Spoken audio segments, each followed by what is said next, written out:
กลับมาติดตามการไลฟ์สดเติมอีกท่านผู้ชมตอนนี้ได้ผ่านอุโมงค์หลายอุโมงค์แล้วก็มุ่งหน้าสู่ออกจากวงเวียงเพื่อจะก้าวเข้าสู่สถานีกาสีเนาะตอนนี้มันเส้นทางระหว่างที่เขาอยู่ในขบวนรถไฟนี่มันออกจากวงเวียงไปสู่เมืองกาสีแขวงเวียงจันทร์อันนี้มันบรรยากาศระหว่างการเดินทางเมื่อกี้นี้พวกเขาได้ผ่านหลายอุโมงค์แต่ว่าเนื่องจากว่าการไลฟ์สดหันบ่สะดวกย้อนว่าสัญญาณอินเทอร์เน็ตบ่เสถียรเนาะเวลาเขาเข้าอุโมงค์สัญญาณอินเทอร์เน็ตจะบ่ค่อยเสถียรปานใดกันนั้นเมื่อนี้และตอนนี้เฮามาสืบต่อการไลฟ์สดตื่นอีกบรรยากาศระหว่างการเดินทางแต่วังเวียงหรือว่าเมืองวังเวียงหาเมืองกะสีภูผาป่าไม้ธรรมชาติเมื่อกี้ก็ได้พาท่านผู้ชมไปเบิ่งผาที่เป็นเอกลักษณ์หรือสัญลักษณ์ของเมืองเวียงตอนนี้เขากำลังก้าวเข้าสู่ที่เห็นอยู่ทางด้านหน้านี้เนาะทางด้านหน้านี่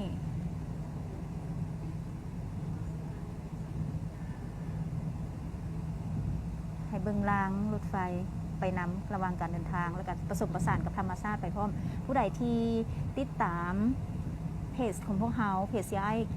คิดกัง FM 93ของพวกเขาอย่าลืมติดตามทุกระยะเด้อเพราะว่ารัตนาจะมีการไลฟ์สดทุกระยะที่สัญญาณอินเทอร์เน็ตหับได้เนาะจะหายบ่พลาดอย่างแน่นอนจนกว่าพวกเขาจะเดินทางขึ้นสู่ทางภาคเหนือหรือว่าฮอดจุดหมายปลายทางหวังว่าหลายคนจะเดินทางไปกับรัตนาในมื้อนี้จนฮอดบ่หารบ่เต็นแขวงหลวงน้ำทา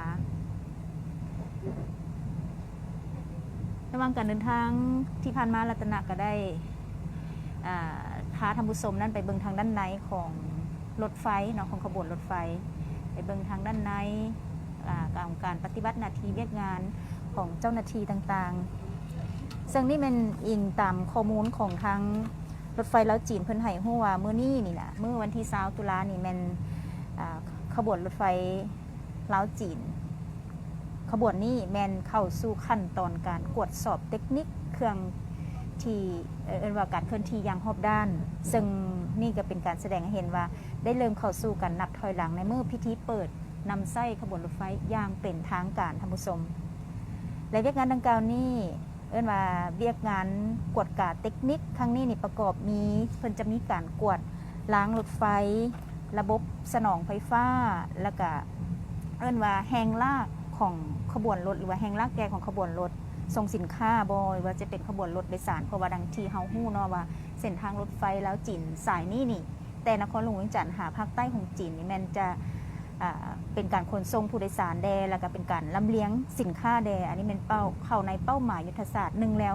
หนึ่งเส้นทางของโครงการ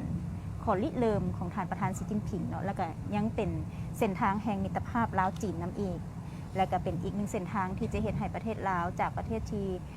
บ่มีว่าชายแดนติดจอดกับทะเลกลายเป็นประเทศเสื่อมโยงเสื่อมจอดเนาะดังที่เฮาว่า landlock to landing อันนี้มันอิงใส่ทาแห้งของตนด้วยอิงใส่จุดอ่อนของภูมิสันฐานของประเทศลาวเพื่อเฮ็ดให้ประเทศลาวนั้นมีเส้นทางออกสู่ทะเลและก็เป็นการประกาศว่าประเทศลาวกำลังจะก้าวเข้าสู่ยุคแห่งการขนส่งทางรถไฟอย่างเป็นทางการหลายคนก็คงคอยในท้ายปี 2021 นี่ดังที่เราฮู้ว่าระยะการก่อสร้างถ้าบ่มีพยาธิโควิด -19 การก่อสร้างก็มันเป็นไปตามแผนแต่ว่าย้อนความบากบั่นพยายามของการก่อสร้างทั้งฝ่ายลาวและฝ่ายจีนจึงเฮ็ดให้โครงการทางรถไฟลาวจีนนี่เปิดนำไส้ได้ตามแผนแต่มื้อนี้ที่ทีมงาน CI ของเฮารวมทั้งรัตนะได้มานั่งในขบวนรถไฟดัง